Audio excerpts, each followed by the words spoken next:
chapter number 12 on pricing.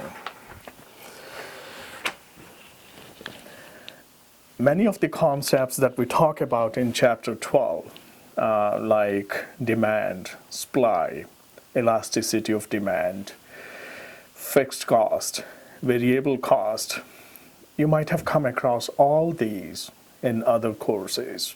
I'm sure you have taken some courses in economics and accounting where they talk about these concepts. This chapter in the textbook, we talk about pricing as it relates to marketing. And all the mathematics and all the calculational part, we simply talk about price. Now, as I said to you in the last module, that starting with chapter number 9, we'll start talking about. Number 4, we'll talk about PS price. Now, one thing you might have noticed, excuse me, that pricing is one of the components of marketing mix that has changed tremendously over the years. Now, look around. What is happening? What is happening is very different from what used to happen. Let me explain what.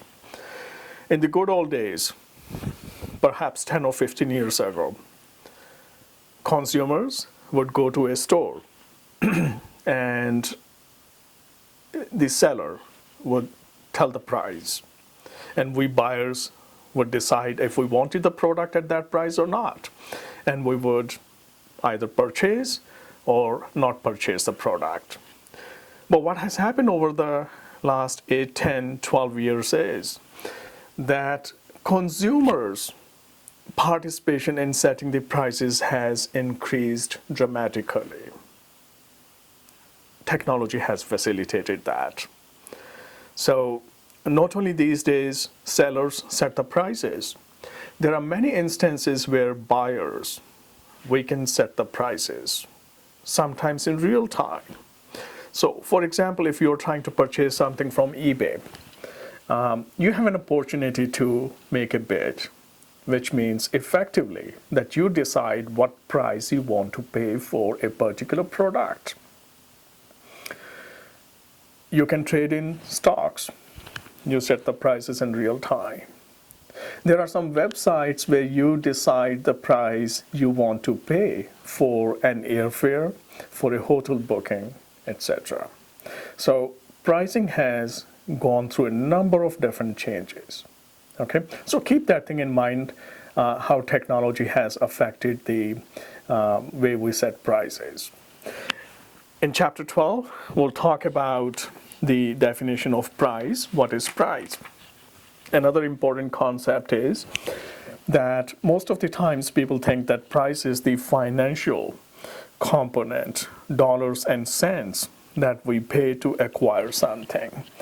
But that definition of pricing has changed quite a bit over the years too, because people take into consideration all the effort they will expend in acquiring something. So the definition of price is everything that you give up to acquire something.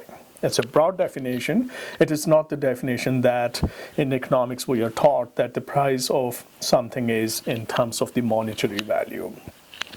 So this chapter starts with that definition of pricing, and then it walks us through the steps of setting the prices. Go through Exhibit 12.1 and see what are these steps. And basically, it's a straightforward chapter, and then it talks about the factors that affect how we go about setting the prices. Okay, so take a good read of this chapter, and I do not anticipate that there is going to be any difficulty for you to understand this chapter. As I said, many of the concepts you have come across in other classes, and what you will read in this chapter is going to be pretty simple. Okay.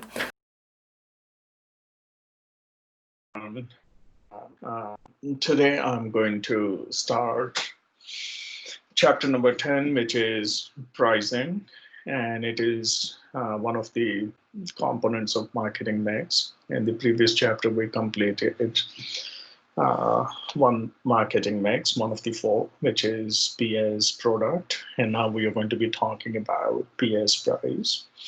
And by now you must have watched the earlier part of this video, which is a good introduction to this topic. So I'm going to start with the slides without having to go through what pricing is and what changes have taken place over the years related to price.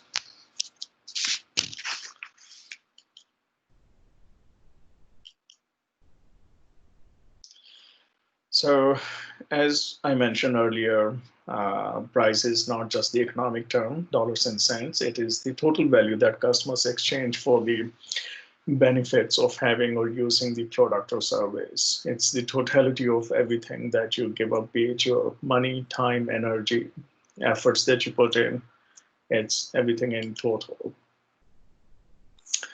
So, when companies think about setting the prices, there are a number of different strategies that companies think about. In this book, we talk about three primary strategies, which are customer value-based, cost-based, and competition-based.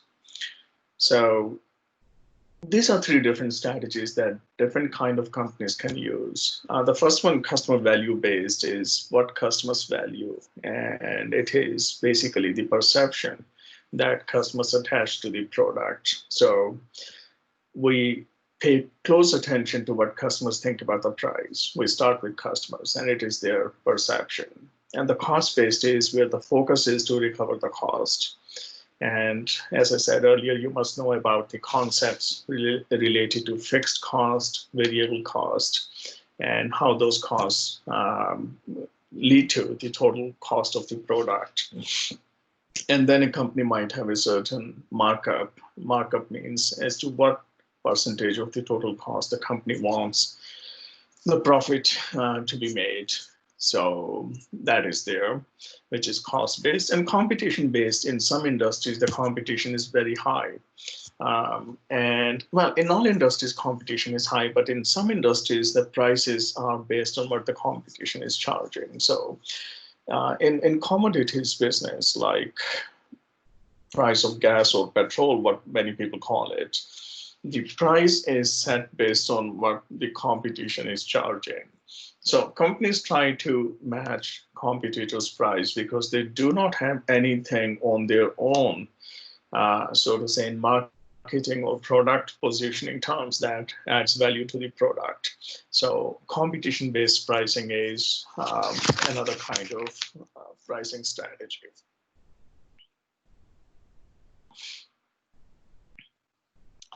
So what are some of the broad considerations in setting the prices? Customer perceptions is a very important thing. And then on the right-hand side, we see is product cost. Both are important. Just because the cost of producing your product is very high does not mean you can always pass it on to customers and expect them to pay a higher price. In some cases, customers would say, but the price of this product should not be more than X. We are not ready to pay you what you think you spent on or in terms of cost on producing the product. So let's say if you're in the market to purchase a pencil, and the cost of your manufacturing of a pencil, let's say simple pencil, mechanical pencil, you say the cost is $8, I'm going to charge $10, and customers will say, but a mechanical pencil is never more than $2 or $3, so we don't think we want to pay $10 that you're asking. So it's a kind of like very important thing to keep in mind on the part of companies, that you try to develop a product that does not exceed in terms of cost the maximum price customers would be willing to pay, unless you can come up with something which changes the market dramatically. And this is not a radical idea. Many times it has happened in the past where for particular product, customers were not willing to pay a lot of money. And then some company comes to the market and comes up with something where they start charging a very high price. and customers accept that. One example that comes to my mind right now is that of coffee. I don't know the exact year when Starbucks came to the North American market, but about or till that time, the prices per cup of coffee were going down in fast food restaurants and cafeterias. People were not willing to pay more than $1 per cup. Okay, because to them, coffee was coffee. It was basically a commodity. There was not a whole lot of value added proposition on the part of companies. So people were paying coffee, 90 cents, dollar. And that was the point where people said the price should be. And then Starbucks comes into the market. And what Starbucks did was they said, our business is not about coffee. It's about an experience that goes way beyond coffee. Okay, and so Starbucks pretty much revolutionized the North American coffee market. Uh, Howard Schultz, the founder of Starbucks, brought this idea from his visits to Europe, I believe, especially to Italy, where he found that people before, after the work, would gather at cafes and they would meet up their friends, and baristas or cafe owners would know the people by name and face, and they would be just like a big group of friends, extended family, and they would be kind of like, spending time there. It was more of a social experience. So in that case, Starbucks case, the price of the coffee was set at a very high level, and consumers shattered their previous perception and expectation of pricing. And they said, okay, we are willing to pay a higher price. So unless a company has something new offering in the market where they can go and change consumers' perception about the product, people are not going to pay a higher price. So you need to set your prices keeping in mind customers' perception of value and the product cost. Okay.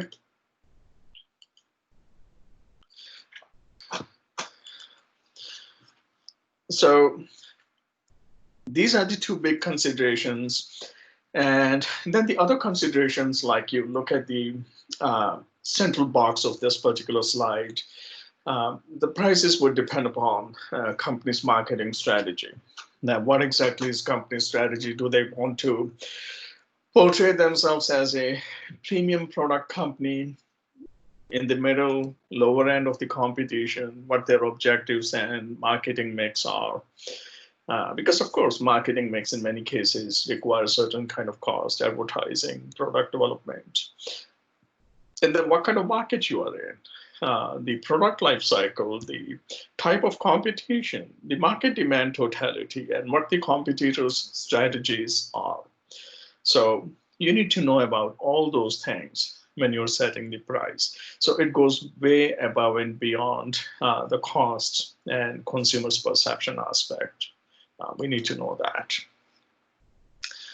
So here is a comparison of value-based versus cost-based pricing. Value-based keeps customers at the center. Cost-based begins with internal considerations, what the cost of manufacturing is. So customer value-based pricing, customer needs, they come first. Customer's perception, very important. Price based on perception is always about value. So one needs to know that. And cost-based is, it's your internal dollar and cent considerations. That's not always the best thing, but you have to recover the cost. Unless, how are you going to be profitable?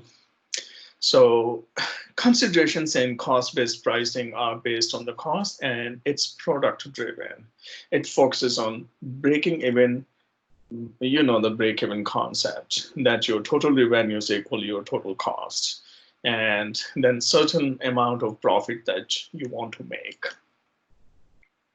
Competition-based is, again, It's one of the silliest ways to set your prices, that you don't do your own homework. You try to do what the competition is charging.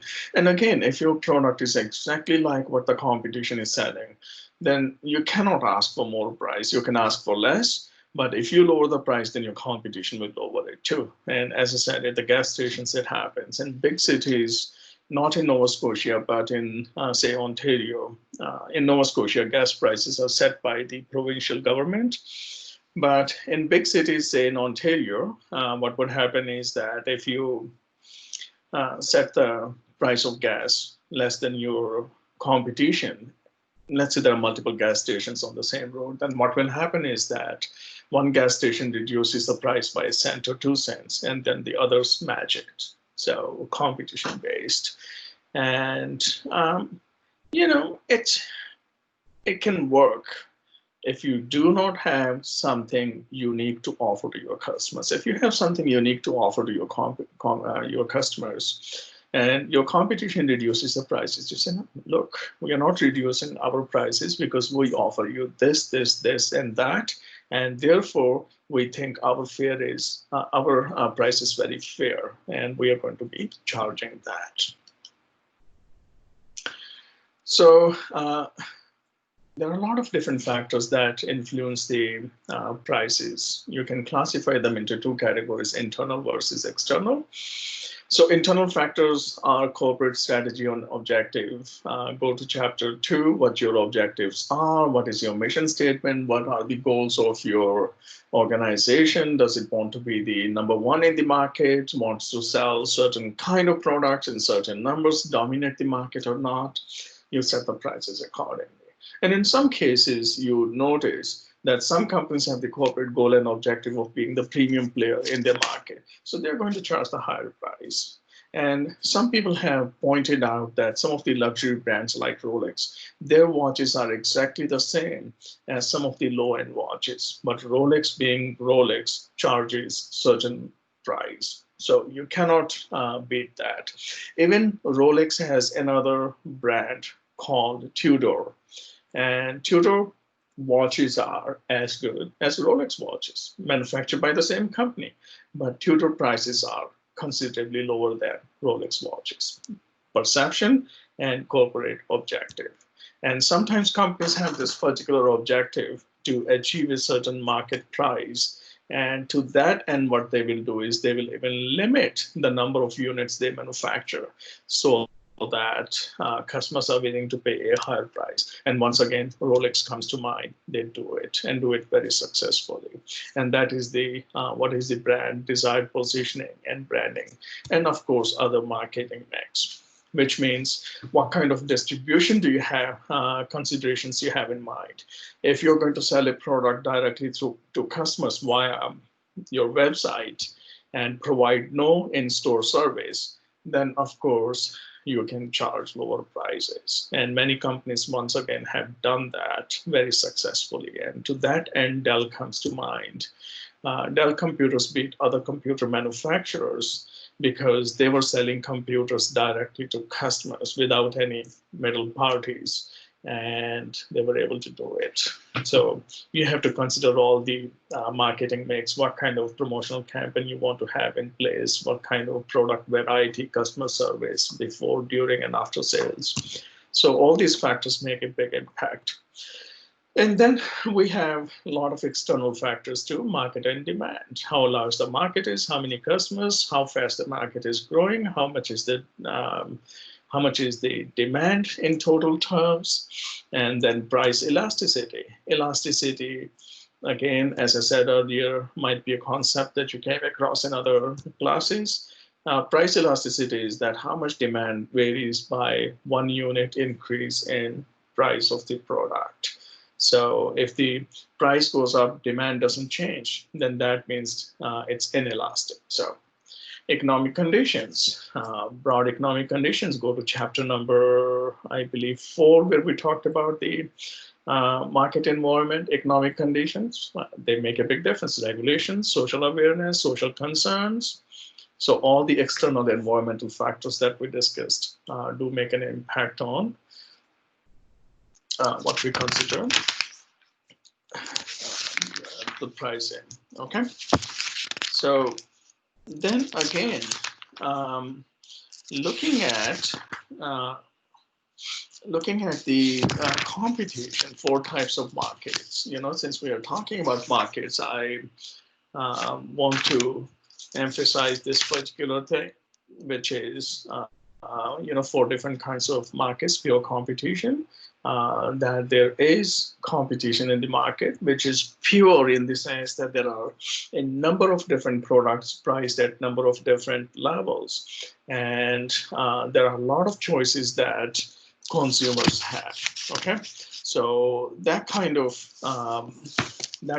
market price is dictated by customers and your quality of your products, and it's pure competition. No single buyer or seller has much effect on the market. It is purely competitive, and that is the thing. Under monopolistic conditions, there are many buyers and sellers. Hold on a second, guys.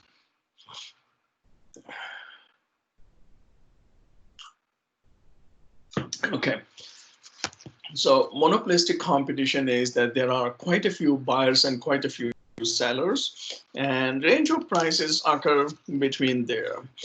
But again, there are some big players, okay? And oligopolistic competition is the market consists of few sellers who are highly sensitive to each other's pricing, Coca-Cola and Pepsi kind of thing. They pretty much control, and the prices stay within the range. And pure monopoly is where there is one seller, and it's just they tell you what the price is going to be. And in some cases in Canada, there is a monopolistic market like Nova Scotia Power. But keep one thing in mind.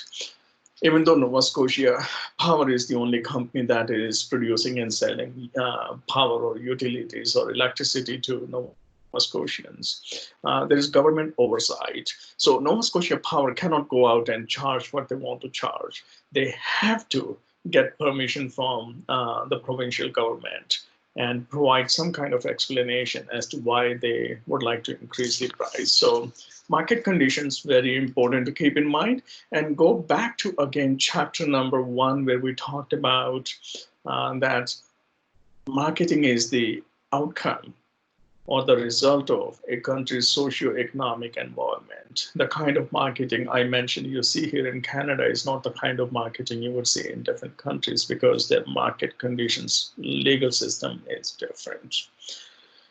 So some other basic concepts that we need to know while we are talking about market demand and supply. Demand curve. Demand curve is like you see, as the prices go up, demand goes down. Now, can you think of cases where the prices go up? I mean, the demand curve is like this rather than this. Can you think of a situation where prices go up and demand goes up too? In luxury market, many times that happens. When the price of a particular product goes up, demand goes up too. If you follow some of the luxury market products, like, I read it that there is increased demand for luxury watches in this day and age. Especially in the last couple of years, people have been even investing in watches, because some of the prices of watches go up by 20-30% over the span of 1 or 2 years. So Rolex watches is one good example. Its prices keep going up, and so does its demand, okay, which is counterintuitive. That why would people do it? What happens is that people tend to think that if the prices are going up, there is scarcity of the watches, or there's increased demand, and the prices will continue going up. That happens. And sometimes the same kind of thing I have seen, like in the stock market too. For some stocks, when the price goes up, more and more people buy it because they think the company is reaching some stage of doing something where its product will be in great demand and stock prices will go up. So that happens as well. So in this traditional demand curve, there is inverse relationship. Price goes up, demand goes down. Okay. The economy, we are talking about the external factors we listed 3-4 slides ago. Some other concepts you need to know. Recession. What is recession? I believe it is 2 or 3 consecutive quarters decline in GDP. Inflation is how fast money is losing value. Interest rate is the cost of borrowing. So when economy is not good, people tend not to spend money on certain type of products and expenses. They simply avoid it. Now, price is not something that companies start with one price and they keep that price as long as the product is available in the market. Many times what companies do is they set the price depending upon the life cycle stages of the product. Go back to the product life cycle concept in chapter number 8 and you will see we talked about 4 different stages. At introduction, price would be one, and growth, it would change, maturity, it would be another thing, and decline, the price would be totally different. So in this case, right now we are going to talk about new product pricing. So how do you set the price for new products? Okay. So when a new product is introduced in the market, there are 2 strategies that you can adopt. One is the market skimming, which means that you set with an initially high price. And as the time passes, more competition comes in the market, you keep lowering your prices. So the idea is that you have something in the market which no one else is offering, and you know that competition will jump in the market and start eating into your market share. So your goal and desire is to start with a high price, make as much profit as you can, as quickly as possible to recover your R&D cost, research and development, and recover the cost of new product development. Again, last chapter we talked about that new product development is very costly and expensive thing. So you want to recover all the money as soon as you can. So market skim is start high, skim the market, and then keep reducing the price. Now, the other thing that happens with the reduction in the price as competition comes in the market is that, let's say a competition comes in the market looking at your initial prices that you're charging so much, and they think the profit margins must be very high. And if you reduce the price when a competition enters the market, it kind of puts a lot of pressure on them, and in many cases may derail their entire business too. So that's what it is. So price skimming is start high, keep reducing it. Market penetration pricing is that you may not have any competition in the market. Your initial goal is to start with a low price and then penetrate the market and then keep charging higher and higher. Many companies have done that very, very successfully. Amazon.com comes to mind. For a long time, Amazon did not charge for shipping and all those things, because what they wanted to do was to penetrate the market, get a strong foothold in the market, let customers get used to the idea of doing shopping online. And in the earlier days, Amazon, being an online business, was perceived as a risky retailer to do business with. People were not certain. So in order to get consumers' confidence and acceptance in the market, Amazon started with low price. And as people became more and more comfortable, Amazon has been charging more and more. Penetration start with low prices, increase when your market share, market acceptance, whatever your other market goals have been achieved. So many companies do it that way too. Okay. Product mix pricing, which means, remember, we also talked about that in chapter number 8, that companies tend to manufacture more than one product and sell it. So Apple, they have more than one iPhone, more than one computer, more than one watch. So what happens? They have to set the prices for the whole product line. When you go to McDonald's, they have small fries, medium fries, large fries. When you go to Tim Hortons to purchase iced cappuccino, they have small size, medium size, large size, and each one is priced in a way that you look at the lowest possible quantity and price, and then the middle one you say, for additional 20 cents, I can get a lot more coffee, and if I pay another 15 cents, I can get way more coffee. So that's the product line decision. Gas stations, the same thing, regular, unleaded, and supreme gas. Product line, on the product line. So if you go to Apple's website and take a look at their different products and how they price it, pay attention.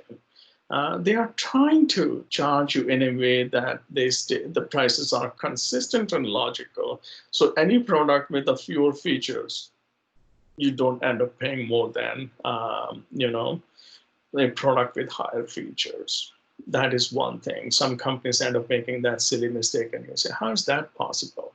But companies have to be very, very careful. So product line pricing, setting prices across an entire product line, optional product, pricing optional product sold with main product. If you purchase printer, the extra cartridge. If you purchase iPhone case, screen protector, Apple Plus warranty, right? Captive product pricing, which must be used with now. If you purchase a shaving stick and shaving blades, what happens when you initially purchase a shaving stick? It is sold to customer at a very low price because companies know that once people have purchased and like a particular kind of shaving stick, they will have to purchase the compatible, suitable, appropriate shaving blades to go with the shaving stick. So companies start charging you almost nothing for the shaving stick, and then they make money. Same thing happens with printers and cartridges and quite a few other things. And then product by product pricing. So the pricing, some of the byproducts set low prices to get rid of them. And then product bundle price is that if you purchase the whole bundle, the price is lower. So again, you must know it if you go to McDonald's. And if you were to order a meal, it would be, let's say, $8.50. But if you order drinks separately, then fries separately, then the sandwich, the total you would pay would be much higher.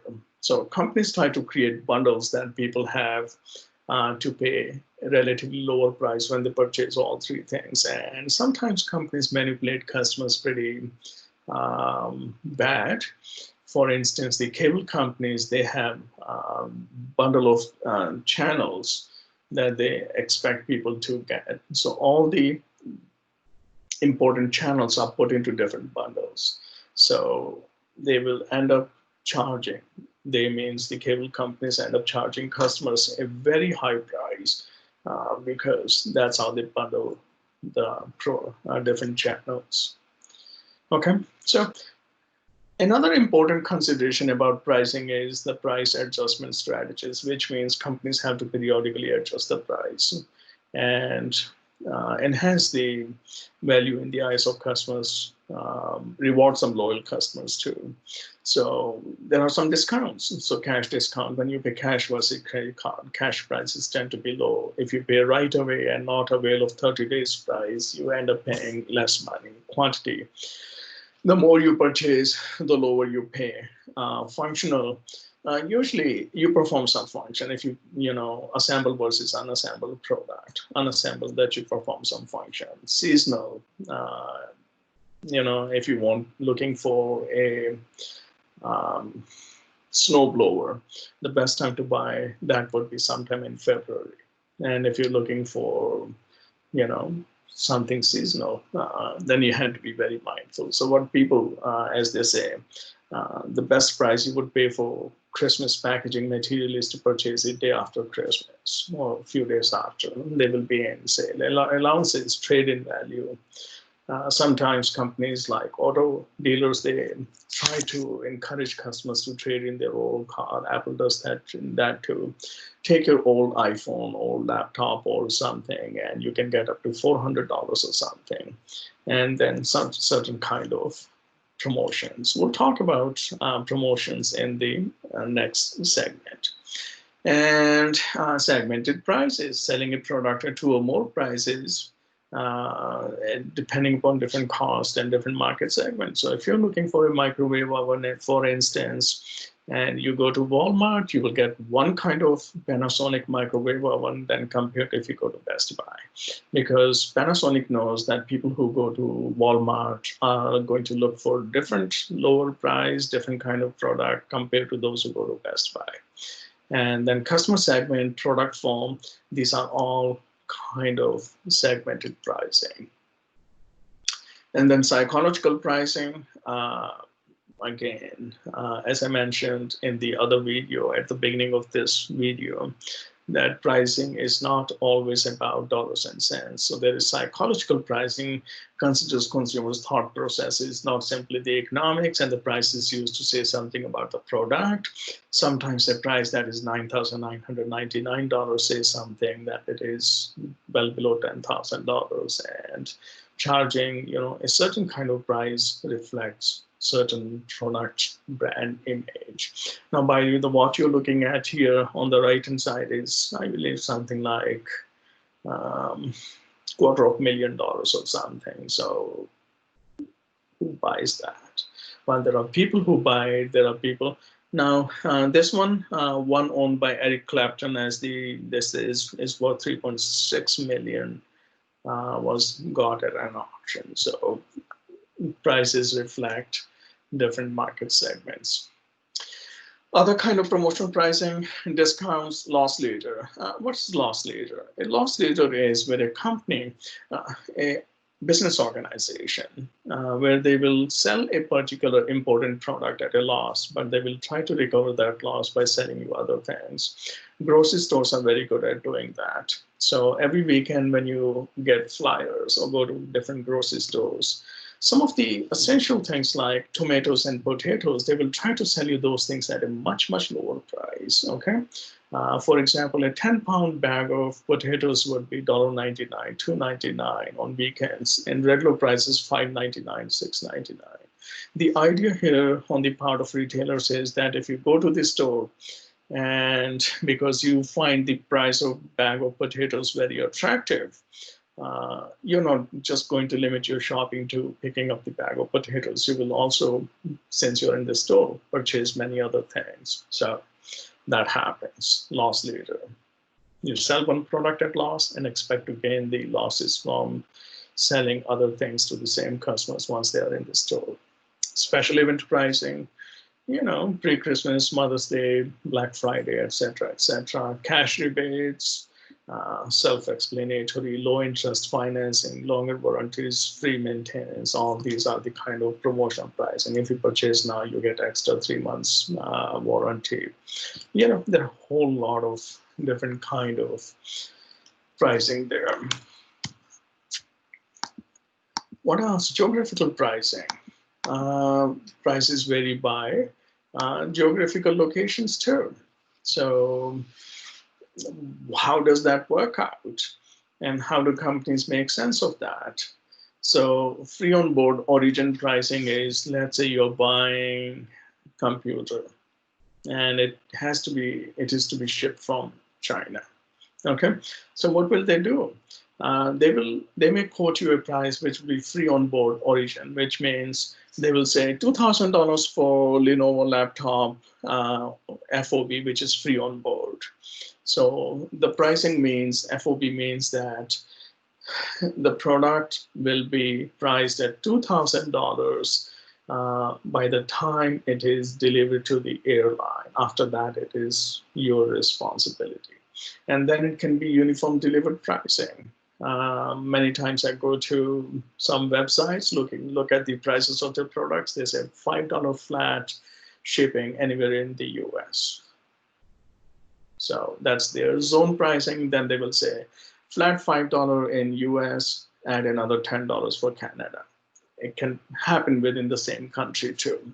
And then there are international prices too. You have to accommodate for currency fluctuations and, if applicable, customs duties and all the things that go with that. Dynamic pricing, very interesting. If you have ever tried to purchase an airline ticket from their website, you must have noticed, not just their website, from Expedia or any other website too, that prices change all the time. So how that happens is that companies know how many people are looking to purchase a particular ticket for a particular destination for a particular time on a certain airline.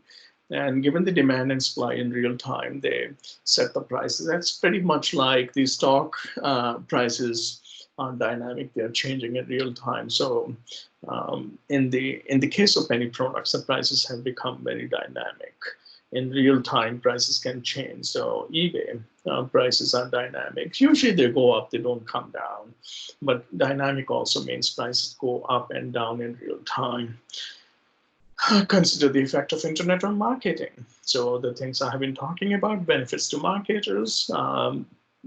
They have access to so much technology. They can mine the data and see what customers from where are buying certain things. I was reading this very interesting article that some companies did research that when people are shopping from home in the evening, in the morning, how much price are they willing to pay for the same product? And how much product price variation is there, depending upon if somebody's using an iPad versus laptop? Interestingly, there is a variation. People who are using, let's say, an iPad in the morning, eating their breakfast, they are willing to pay one kind of price compared to people when in the bed sitting with their laptop buying the same thing from the same area. They tend to look for different kind of price. So price comparison sites, internet, very powerful, has enabled consumers. So why do some companies initiate price cuts? Well, like excess capacity, falling demand, or just a desire to dominate the market. And price increases may also occur due to various reasons: cost, inflation, and a lot of demand for the same product. I should tell you that yesterday I was watching a video on Rolex watches. A particular watch that in Canadian dollars is about $12,000, or equivalent of something like 10,000 pounds. So the video was British, and they said the same 10,000 pound watch in an auction sold for 28,000 pounds. And people were puzzled, how can that be? Why would somebody pay such a higher price? Of course, there's a premium for that watch in the market, like 2, 3, 5,000 pounds, but to pay a premium of 200%, why would somebody do that? So it is probably a cost inflation, or the estimate was that Rolex is probably trying to say that our watches are so good that people are willing to pay a higher price, and the buyer of that watch might be Rolex itself. So that was the speculation. So quite a few interesting things when it comes to prices, what they indicate. So price changes. Do buyers react in a predictable manner? No, not always. So competitors may react, buyers may react. If you increase the price or decrease the price, you have to keep in mind what buyers and competition will do. So you have to keep in mind all these different things. There's public policy issue too. Government is usually keeping an eye on certain industries, what is happening in terms of prices. If people are, paying more or less or everything. Now we are just going through pandemic, and 2-3 months ago, everyone was out at stores buying disinfecting Lysol wipes, toilet paper, and those kind of things. And what some people were doing was buying these things in large quantities from stores like Costco or Walmart online website and selling them at a very high prices at websites like eBay. and eBay canceled those accounts, and governments issued warning to retailers that any kind of price gouging will be met with, regulatory procedures. So Competition Act is there. Every country tends to have that. And it is, against price fixing. When two or more sellers will collude and fix the price and try to sell a product at an increased price, you can do that. Bid rigging, when you try to rig the bid, when companies are making a bid, take a look at that. It's very interesting. Predatory pricing is when a product from one country are sold into another country to kill the local industry for that product. Price discrimination, very interesting. You cannot charge different price for the same product from two similar customers. So if you're buying 1 unit, I'm buying 1 unit. The retailer can't charge you $20 and ask me to pay $22 for that. Now, I know earlier we talked about segmented pricing, but that's a slightly different context. See the comparison. And as I said, functional discounts, what you want people to do and how much. Retail price maintenance is another thing. Sometimes companies and retailers, they will try to charge a price that is at a certain level. Deceptive pricing is where companies make a claim which is false. There used to be a time Air Canada did that a lot more than they do right now. So what they would do is they would send emails and have advertisements in newspapers saying things like, fly Halifax, Toronto, $99 only. And you would say, wow, that's a very good price. You go to company's website and there will be just 1 or 2 flights leaving at $99, maybe at a very inconvenient time, late at night. And then you would realize that it was just one way. You have to come back from Toronto to Halifax, and then taxes were not included, then surcharges were not mentioned. And if you did the whole total clicking at $99 ticket, you would find that the total price was several times more than that. And that was deceptive pricing. And now what government has done is they have made this regulation for airlines, at least in Canada, that they have to advertise one fixed price and that includes all the taxes.